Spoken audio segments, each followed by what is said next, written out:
All right. Well, thank you for joining me. I appreciate your time on this. I just kind of want to start out asking what the role of the sides team is when communicating between states and employers and trying to get the word out about the e-response program.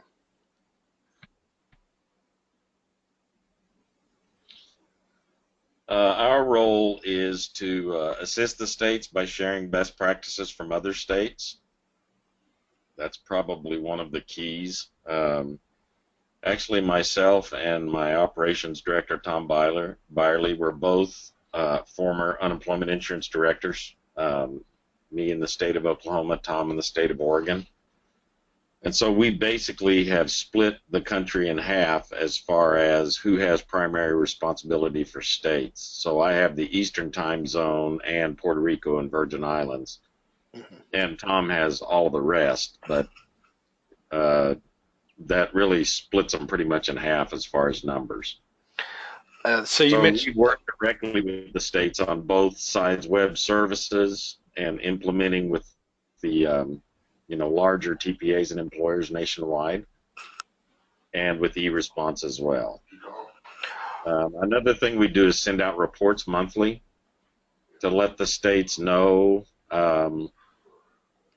where they stand in relation to the other states as far as their usage of e-response. mhm. You mentioned the best practices. What are some of the best practices you've seen in successful states? The states that succeed in e-response, probably the most important is to have some sort of a sign-up process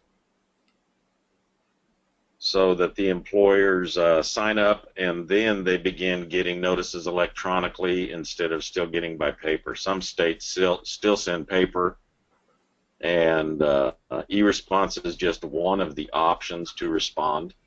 And employers are people just like all of us, and they're probably not going to voluntarily change what they've been doing forever. True. What are some of the other options they can choose electronically?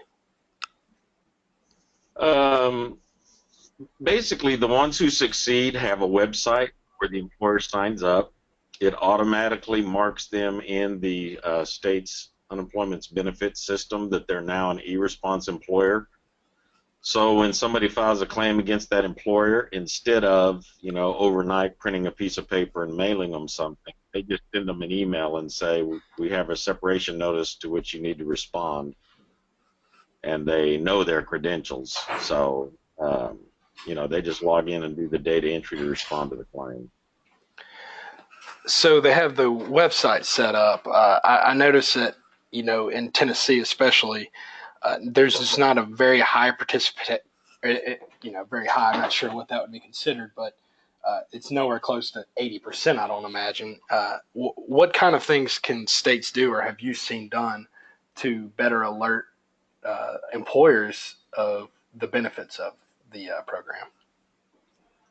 Well, DOL actually funded a public relations firm, I think it was about 2012, to develop marketing materials. So we share those with all the states. They can personalize them to put their own contact information on them and all. We actually just had a graphic designer refresh those last year. So we provide them with all of that marketing information. And unless they've changed, Tennessee still sends paper. They don't send electronic notifications. Mm. They're Tom State, so I guess that could have changed and I wouldn't know it. But so that's why you have a much lower percentage rate of responses. The states who send the notifications electronically probably have a 70 to 80% response rate. Oh wow. The states who send paper have, some of them less than 1%. Because, like I said, they just still keep doing what they've always done. Wow. And so, just more back to kind of the overarching view of sides and everything. What kind of tangible results have you seen just from states who might have started out pretty poorly and just with this implementation? Uh, just, I guess, any case study or a success rate? Yeah, we're actually considering right now doing a case study to measure the quality of the responses on sides versus on paper, the initial response. Mm-hmm. We know that they're going to be better because sides has edits in place where, you know, they can't skip questions or whatever. In the paper world, a lot of times the response from the employer was no response at all, which is the worst scenario, Mm-hmm. or a response that says the claimant was discharged. Well, that doesn't help. So now we're going to have to call the employer back to find out, you know, why was the claimant discharged, what happened on the last day, were there warnings, were there company policies, whatever. One measure that USDOL feels that SIDES has brought is 3 years ago, the second leading cause of overpayments in the country was improper separation information, Mm-hmm. and that's actually dropped from second to third now.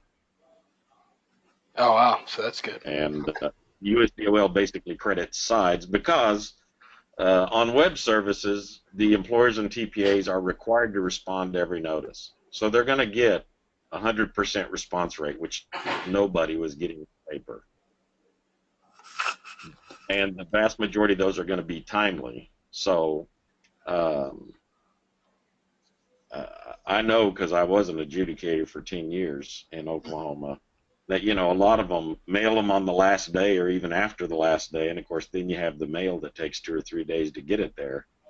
So some of them, by the time you get the protest, you may have already made the decision, which obviously is problematic because now you have rework. All right. Well, it sounds like the program is definitely turning around some good program or good results for the states. But that's all I have for you on this. So I appreciate your time on this. Sure.